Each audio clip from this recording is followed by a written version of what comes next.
Cara kaya dari AI. Kelas bersama Mari. Yuk guys, seperti yang kita ketahui bahwa sekarang aliran dana banyak masuk ke sektor AI. Jadi ini salah satu industri yang kalau mau dibilang untuk meniti karir, ini industri yang sedang dalam masa sunrise. Dan saya yakin 5-10 tahun ke depan bakal banyak orang yang kaya karena AI. Dan hari ini kita akan belajar, kita akan bedah kupas tuntas secara jelas pekerjaan apa yang diuntungkan dari sektor AI dan juga saham-saham apa yang bagus untuk diinvestasikan dalam sektor AI. Karena kalian suka atau tidak suka, AI sudah ada di sini dan kita harus belajar mengenai AI atau kita bakal ketinggalan. Jadi yang perlu kalian ketahui bahwa di dalam sektor AI itu bukan cuma aplikasinya saja. Jadi kalau kalian buka OpenAI ataupun Cloud, itu adalah bagian aplikasinya. Nah, di dalam sektor AI ada 3 sektor inti atau layer yang terlibat dalam industri AI ini. Yang pertama adalah sektor chip dan semiconductor.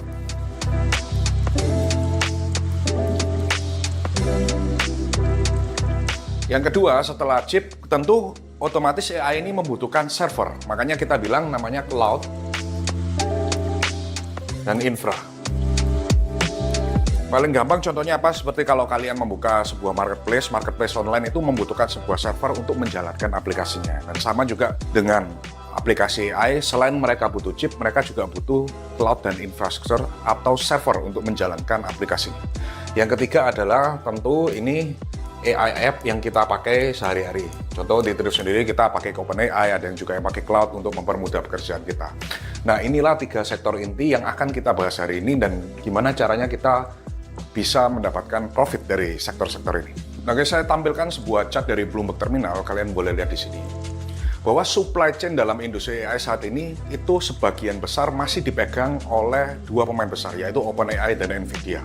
OpenAI memang unggul dari sisi produk dan NVIDIA adalah tulang punggung dari infrastruktur AI-nya. Jadi untuk running sebuah program AI dibutuhkan chip atau GPU dan ini semua mayoritas berasal dari NVIDIA. Makanya di diagram ini kan koneksinya banyak banget karena perusahaan-perusahaan AI lain mulai dari cloud provider sampai AI app-nya semuanya bergantung sama NVIDIA.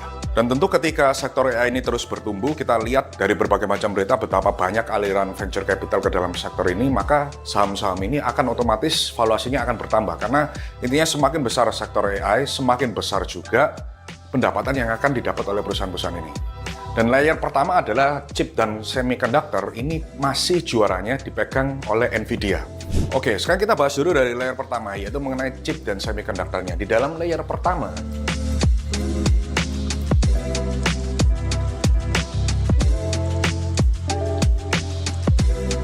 satu itu adalah saham NVIDIA.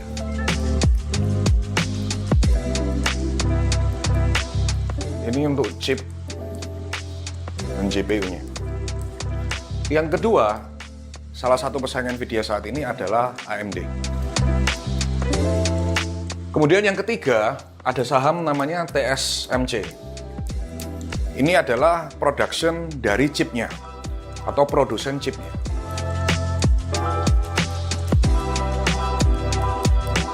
Nah, jadi kalau kalian mau berinvestasi di layer pertama dari sektor AI, jadi gambaran besarnya NVIDIA ini adalah yang mendesain infranya atau gambar blueprintnya, chipnya. Nah, kemudian dari gambar ini diserahkan ke TSMC untuk diproduksi. Dan saat ini mayoritas chip dari NVIDIA itu diproduksi oleh TSMC.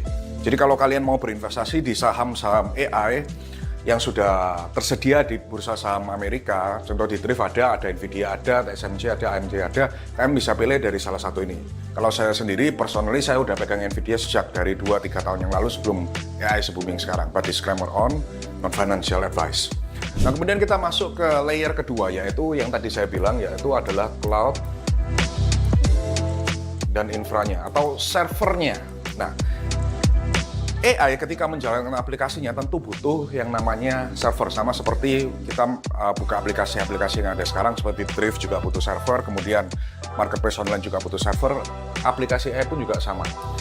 Ada beberapa saham yang bisa kita investasikan di layer kedua ini, yaitu yang pertama adalah Microsoft. Tentu kita tahu bahwa Microsoft sendiri sudah berinvestasi di OpenAI Dan Microsoft sendiri juga punya layanan cloud mereka yang disebut dengan Azure. Kemudian yang kedua adalah Amazon. Dan kita tahu Amazon sendiri juga heavily invest di Anthropic atau yang running cloud. Jadi ini AI ini sekarang battle of the giant, mana yang bakalan menang. Yang ketiga tentu kita tahu punya Google atau Alphabet. Itu mereka punya Google Cloud. Kemudian yang keempat ada juga data center. Tentu di atas cloud kita butuh yang namanya data center untuk running cloud. Ini perusahaannya namanya Equinix. Kemudian yang terakhir kalian yang bisa invest adalah energy companies.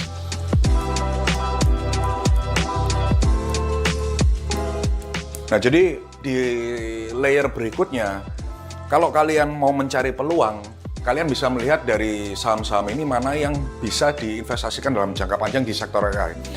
Salah satu yang menarik adalah semua data center yang saya sebutkan di atas ini, semuanya butuh energy companies untuk mensuplai data centernya.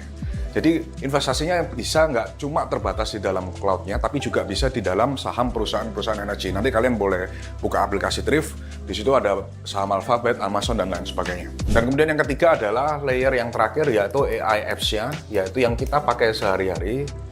Yang pertama itu adalah tentu kita tahu punya ChatGPT, OpenAI.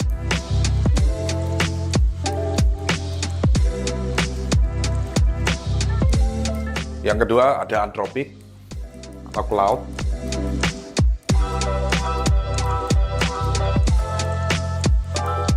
Dan banyak orang yang kelupaan ada satu perusahaan TBK yang sudah melakukan bisnis AI secara B2B dan bahkan dengan pemerintah US adalah Palantir.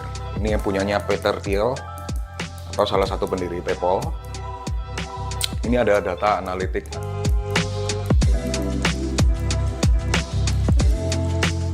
AI. Jadi karena OpenAI dan Anthropic masih dalam bentuk private equities dan kita masih belum bisa beli sahamnya, kemungkinan IPO juga masih di akhir tahun ini. Jadi yang merasa pengen invest di dalam sektor AI tapi di bagian apps-nya yang sudah tersedia di bursa saham saat ini adalah Palantir. Oke, dan juga yang teman-teman harus perhatikan bahwa di dalam perlombaan AI race ini, perusahaan-perusahaan raksasa seperti Google, Microsoft, Amazon, Meta, bahkan sampai Oracle, saat ini mereka berinvestasi besar-besaran untuk AI dan cloud infrastrukturnya. Jadi mereka bukan cuma fokus bikin aplikasi AI-nya, tapi mereka juga berlomba untuk membangun infrastruktur di belakangnya. Karena tanpa infrastruktur, AI-nya nggak bisa jalan. Kalian bisa lihat salah satu gambar Capex yang saya lampirkan di sini, betapa banyak biaya atau uang yang dikeluarkan oleh para raksasa ini untuk berinvestasi di sektor AI. Dan teman-teman kalau melihat 1 tahun ke belakang, bagaimana pertumbuhan masif dari bisnis cloud ini, kita lihat dari Google Cloud, mereka sepanjang tahun, 1 tahun ini bertumbuh sekitar 67%, Azure 40%, AWS 38%, bahkan Oracle Cloud itu bahkan sampai bertumbuh 100% lebih karena AI. Dan ini menunjukkan bahwa sektor AI masih akan terus bertumbuh dan belum terlihat adanya perlambatan. Jadi persaingan AI itu bukan cuma siapa yang punya aplikasi AI yang paling bagus, tapi siapa yang punya backbone yang paling kuat untuk menjalankan AI ini. Bahkan ada data yang menarik dari DPSI bahwa Nvidia ini ditargetkan bisa punya revenue sampai $1 triliun di tahun 2027. Ini menunjukkan betapa besarnya ekspektasi pasar terhadap perkembangan AI dalam beberapa tahun ke depan. Jadi gambaran kasar kenapa Nvidia bisa diuntungkan, karena kalau misalnya AI growth-nya bertumbuh, maka akan tumbuh permintaan data center. Kemudian kalau data center ini bertumbuh, otomatis demand chip untuk menjalankan aplikasi AI ini akan naik. Dan siapa yang diuntungkan dari sini? Tentu ini adalah Nvidia dan TSMC. Termasuk AMD, walaupun perannya AMD kecil. Tapi kalau saya pribadi, saya melihat dari sisi teknologi research yang dipunyai Nvidia dan kompetitor berikutnya masih terlampau sangat jauh. Jadi saya merasa saham Nvidia ini akan cukup bagus untuk dalam jangka menengah sampai panjang, termasuk juga TSMC karena manufacture-nya semua dipegang oleh TSMC. Dan kembali lagi, ini semua tersedia di aplikasi Thrift, ada di saham Amerika, but disclaimer on, Ini pandangan pribadi saya dan not financial advice. Dan satu hal yang menarik dari bisnis AI ini adalah bisnis AI ini bukan cuma B2C, tapi juga mulai berkembang ke arah B2B. Teman-teman kalau lihat di berita sekarang banyak industri otomotif yang sudah menerapkan AI dalam pabriknya ataupun dalam mobilnya. Kemudian banyak banget enterprise software yang juga mulai mengintegrasikan ke AI. Jadi pertumbuhannya kalau kita lihat masih sangat luas. Nah, karena pertumbuhannya sangat luas, saya ingin membahas bahwa ada beberapa pekerjaan atau benefit yang bisa diuntungkan dari sektor AI ini. Tentu pekerjaan yang pertama yang paling saat ini dicari adalah AI engineer atau spesialis.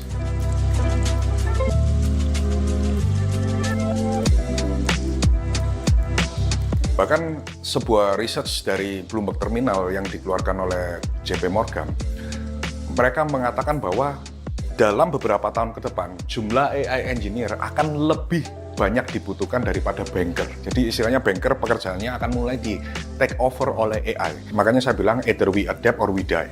Dan skill yang digunakan oleh AI engineer atau spesialis, kalian harus belajar cukup jelas seperti LLM, kemudian workflow automation, AI agent, dan sampai prompt engineering. Ini yang saat ini memang dibutuhkan oleh banyak perusahaan.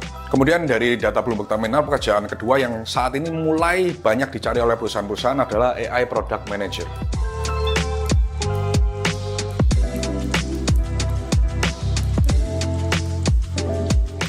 Jadi intinya AI Product Manager ini apa? Adalah tugasnya mengintegrasikan AI dengan workflow yang sudah ada. Contoh, kalau misalnya sekarang pembuatan konten sosial media yang sebelumnya harus di drafting oleh manusia, kemudian digambar oleh graphic designer, kemudian dipost di sosial media, ini semua akan diringkas menjadi satu dengan AI agent ataupun AI automation. Makanya kita sebut pekerjaan ini adalah AI Product Manager, dan ini sangat banyak dicari saat ini.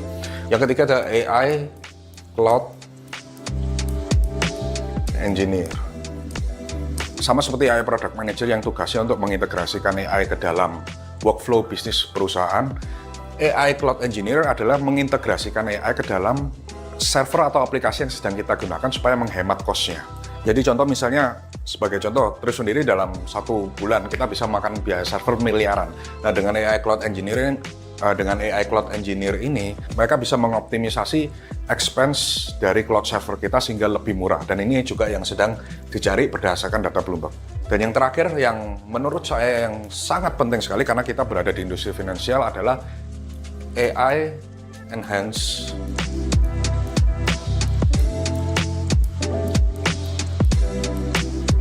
Financial Analyst.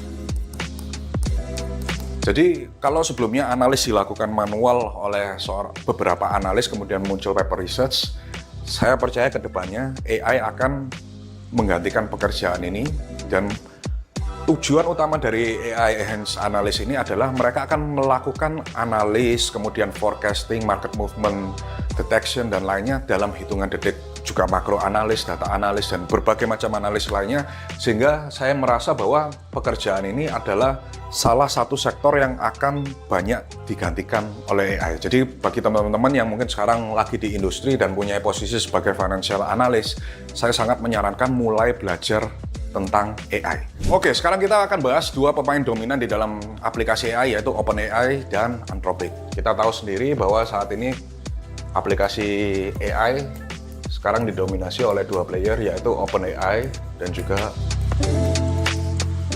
Anthropic.